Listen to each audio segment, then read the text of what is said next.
Vamos para o quarto tópico da nossa lição, uma lição que vem falando sobre 1000 anos de desolação. Nos 3 primeiros tópicos nós falamos sobre a experiência dos justos. A experiência dos justos não falou muito de desolação, falou do cumprimento, do momento em que finalmente a nossa grande esperança se encontra com a realidade, encontra o seu cumprimento. Mas a partir desse quarto tópico, neste quarto e quinto tópico, nós vamos agora sim ver um pouco sobre o outro lado da história, o lado daqueles que não se prepararam para a volta de Jesus. Aí sim vamos ver a desolação que está ali no título da nossa lição. A experiência dos ímpios. Pergunta A. O que ocorre com os ímpios na segunda vinda de Cristo e por quê? O que acontece com aqueles que não se prepararam para a volta de Jesus? Infelizmente, eles serão mortos. É a estranha obra que Deus terá que fazer. Deus vem destruir o pecado, mas como os ímpios não quiseram abandonar o pecado, infelizmente, eles serão destruídos juntamente com o pecado. Alguém até coloca a expressão, né? Deus não destruirá as pessoas, mas destruirá o pecado e aqueles que estiverem abraçados com os pecados sofrerão as consequências disso, né? De certa forma, é o que acontece. Porque... Desculpa, isso daí faz parte da justiça de Deus, né? Porque alguém pode questionar, né? E onde está o amor e tal, mas as duas bases do trono, do governo divino, é o amor e também a justiça. A justiça, né? Se Deus não destruísse os ímpios, ele deixaria de ser justo, né? E sem justiça, o universo estaria fadado ao fracasso, ao caos. Né? Então, a justiça de Deus terá que agir nesse momento. Exato. Para destruir aqueles que, por escolha própria, a gente nunca deve se esquecer disso, que estar de um ou do outro lado na volta de Cristo, ou estar entre os salvos ou estar entre os perdidos, não foi uma imposição impossível de ser quebrada, não foi uma determinação do destino. Né? Exato, não foi uma determinação do destino, obrigado, a expressão melhor. Que se impôs sobre a vida de alguém. Nós fizemos escolhas. E para que isso não gere qualquer dúvida ao longo da eternidade, nós vamos ver ainda na próxima lição, essa não vai tocar nesse ponto, mas ao longo da eternidade, aqueles que estiverem nos céus, os justos, estarão ali revisando os livros e perceberão e notarão momentos em que cada um teve a sua oportunidade, dos perdidos, né? Que tiveram a sua oportunidade de fazerem a sua decisão ao lado do certo, mas escolheram o lado errado. E finalmente, após o milênio, os ímpios, quando ressurgem ali na segunda, né, grande ressurreição, a ressurreição dos ímpios, nós vamos ainda estudar também mais à frente, mas só adiantando, mesmo os ímpios, para que tenham a percepção de que estão diante de um Deus justo, eles terão como que terão uma visão panorâmica da sua vida, né, onde conseguirão perceber todas as vezes em que tiveram a oportunidade de fazerem a escolha certa e fizeram a escolha errada. E após esse momento de terem essa visão, se prostrarão diante de Deus, de Cristo, reconhecendo que é justo aquilo que recairá sobre eles. Sim, irmão Carlos. Sim. Mais um detalhe. Muitos acham que é uma situação injusta da parte de Deus termos que sofrer pelo pecado de Adão e de Eva, né? Eu não estava lá, eu não comi do fruto proibido, por que eu tenho que padecer isso, né? Mas tenha sempre em mente, ninguém sofrerá a morte eterna pelo pecado de Adão. Ninguém. se alguém vai sofrer a morte eterna, a morte dos ímpios, é pela sua própria escolha. Porque todos terão oportunidade de alcançar a salvação. Exatamente. Todos. A provisão foi feita e as oportunidades foram concedidas ao longo da vida. Todas as pessoas tiveram, daqueles que já estão na história passada, e têm. Inclusive, caro internauta, você que está nos assistindo hoje, de repente você está passando por uma crise na sua vida e pensando que talvez a sua situação já seja um caso sem esperança. Não, não é isto.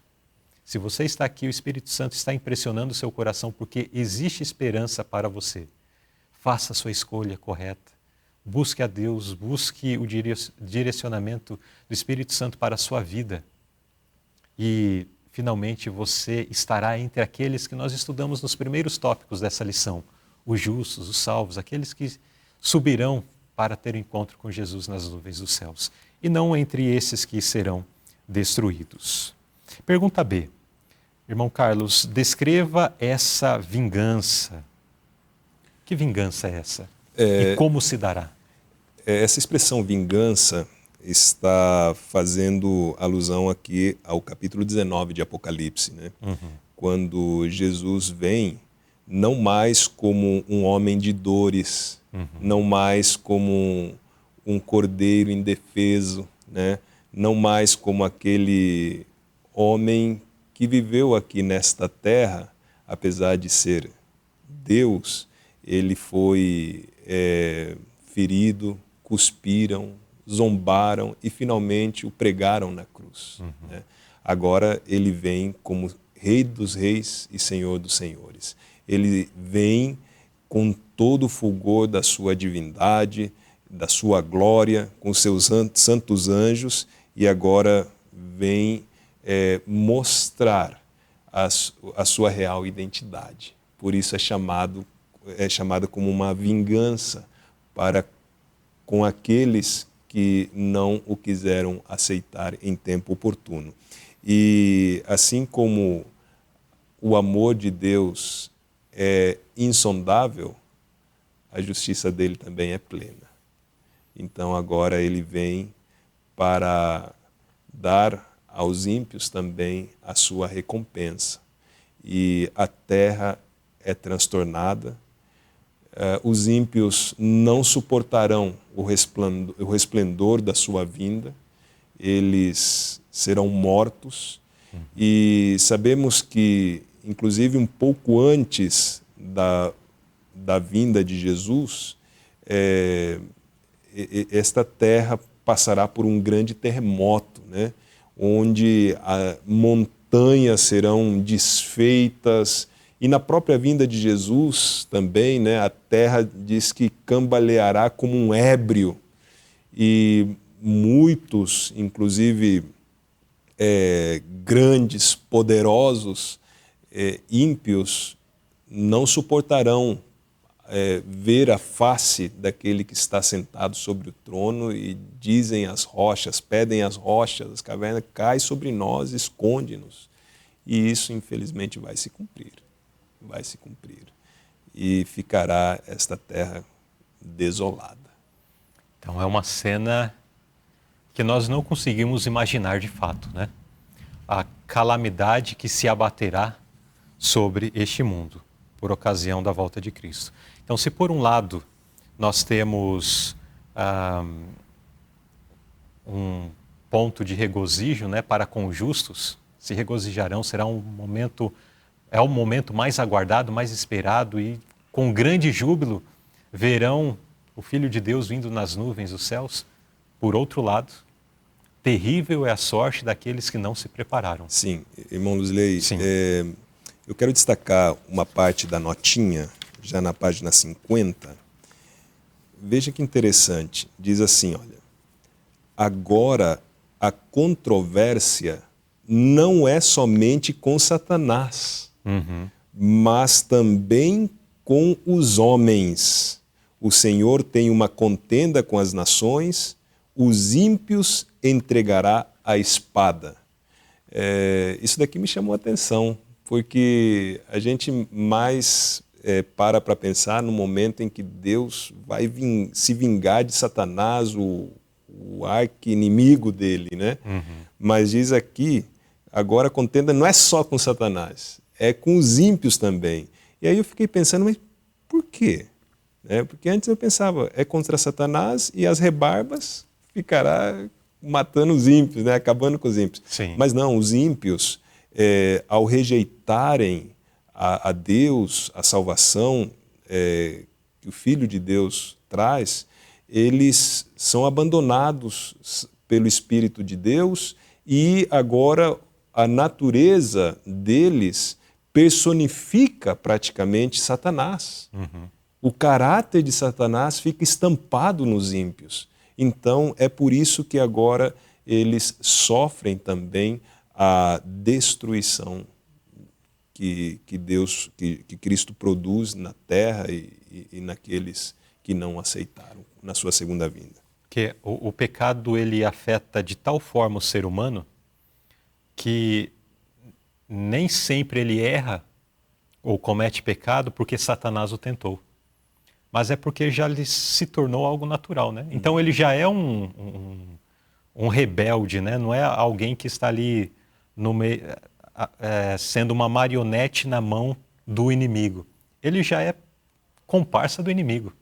Exatamente. Por causa da força com que o mal, o pecado tem se enraizado no coração humano.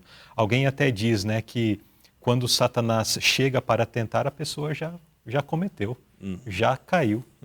Procura o pecado. Né? E outro aspecto que a nota também nos diz, a nota B, no último parágrafo, que muitos que foram guias espirituais, guardiões espirituais do povo, serão os primeiros a sofrerem essa destruição, né? Sobre eles cairá primeiramente a justiça divina. Então, quão sério é termos essa responsabilidade de guia espiritual, quão sério é termos a responsabilidade de conhecer esta luz tão ampla, tão profunda como a que nós hoje temos. Né? Exato. Na medida da proporção da luz, também nós temos uma responsabilidade Sim. para com isso. Né?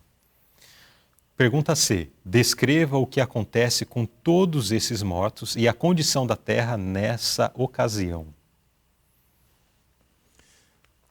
Os justos, nesse momento, já ascenderam aos céus, né? Ou estão ascendendo aos céus.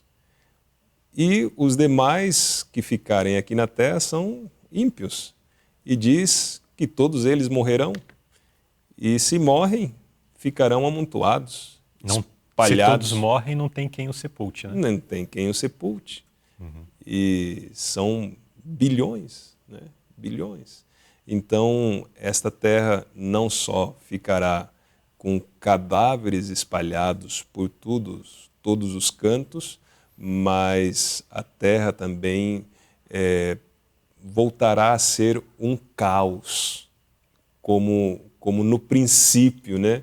A palavra abismo que a profecia menciona para a situação em que ficará a terra é uma palavra parecida com aquela usada lá no Gênesis, capítulo 1, quando a terra estava sem forma e vazia. Então, algo semelhante acontecerá naquele momento. Existem algumas fatos ou episódios catastróficos, né, que acontecem um pouco antes. O irmão mencionou em tópicos anteriores a questão do terremoto. Enfim, o mundo estará destroçado no que diz o seu aspecto físico da crosta. Não vou falar de novo, que eu vou falar errado. Isso mesmo. Terrestre. Então, toda esse invólucro, não, essa capa da terra estará destroçada pelo mover, né? Eu estava vendo recentemente, quando teve aquele episódio do terremoto lá na Turquia, no começo desse ano, uma falha geológica que aconteceu no mover das placas tectônicas de onde a Terra parece dar uma repuxada assim, ao longo de 300 quilômetros, se não me equivoco, aquele repuxado. Isso foi só um trecho, né? Agora imagine isso e quantas mil pessoas morreram lá. Agora, e prédios, né, destruídos. Agora imagine isso acontecendo no mundo todo, todas essas placas tectônicas, todos esse invólucro da Terra se movendo de uma forma desgovernada, esse mundo ficará em completa ruína. E não apenas isso, daí entra o que o irmão Carlos mencionou. Os seres humanos que ainda sobreviverem a tudo isso, não sobrevivem à glória de Deus. E se tornarão, como disse os versos aqui, como o esterco sobre a terra, e no outro verso, como o grande banquete para os abutres. E tem um detalhe aqui, irmãos, que eu quero mencionar. Fala aqui no capítulo 19 de um lago de fogo e enxofre, né? Onde são lançados vivos o falso profeta, e né? a besta. O falso profeta e a besta. Então, eu entendo aqui que há 2 lagos de fogo. Quando Jesus vier, haverá um lago de fogo para, especialmente, estes líderes da rebelião.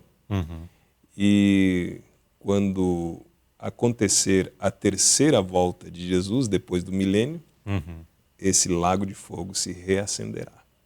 Que será daí a exterminação final. Exato. O verso deixa apresenta isso de fato, né? Apresenta ali um lago de fogo para a destruição destes 2.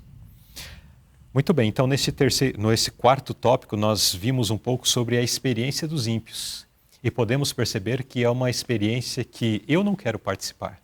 E imagino que você também não quer ter parte nesta experiência dos ímpios, naquilo que vai acontecer com eles por ocasião da volta de Cristo. Se por um lado tem uma recompensa gloriosa aos salvos, por outro nós temos algo completamente desolador, que é a sorte dos ímpios. Mas hoje é o dia de, através das nossas escolhas, das nossas atitudes, estarmos definindo de qual lado nós estaremos quando Jesus vier nas nuvens dos céus. Que nós possamos fazer a melhor das escolhas.